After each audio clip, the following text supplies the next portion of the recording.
और आज जो लोग इस झूठ पर इस पत्रकार के पक्ष में खड़े हैं, मैं आपसे कुछ सवाल पूछना चाहता हूं। गौरी लंकेश याद है कि नहीं आपको? इनमें से अधिकतर पत्रकार जो आंसू बहा रहे हैं आज इस पत्रकार की 12 घंटे पुलिस पूछताछ पर, गौरी लंकेश की जब हत्या हुई थी ये लोग खामोश थे। ये पॉकेट साइज दंगाबाज एंकर्स खामोश थे। इनका मुंह, उनकी जुबान कब खुली थी मैं आपको बताता हूं। इनकी जुबान तब खुली थी जब प्रेस क्लब में आयोजित समारोह में मंच पर कन्हैया कुमार आए थे। कन्हैया कुमार जो कि गौरी लंकेश के दोस्त थे।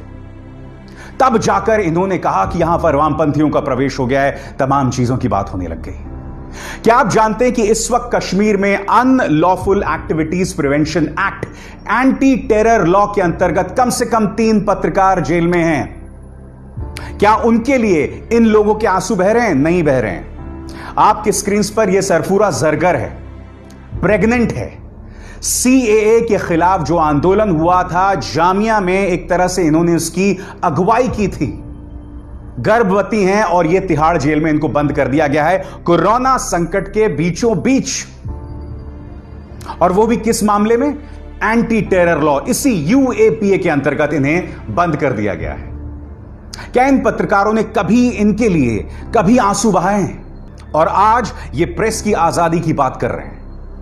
उत्तर प्रदेश पुलिस ने 1 नहीं 2 नहीं आधे दर्जन से ज्यादा बार इन न्यूज चैनल्स के झूठ का पर्दाफाश किया है।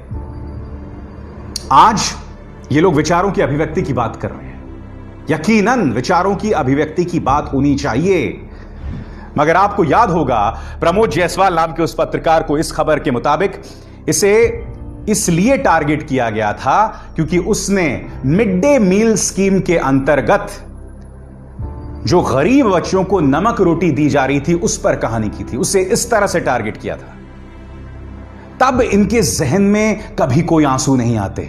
आज ये लोग इसलिए डरे हुए हैं क्योंकि ये समझ गए हैं कि अब विपक्ष भी सक्रिय हो रहा है, विपक्ष की सरकारें भी सक्रिय हो रही हैं कि अगर आप अपने न्यूज चैनल्स में झूठ का प्रचार प्रसार करेंगे, दंगा फैलाने का प्रसार प्रसार करेंगे, तो उसकी कीमत आपको चुकानी पड़ेगी। सीधी सी बात है।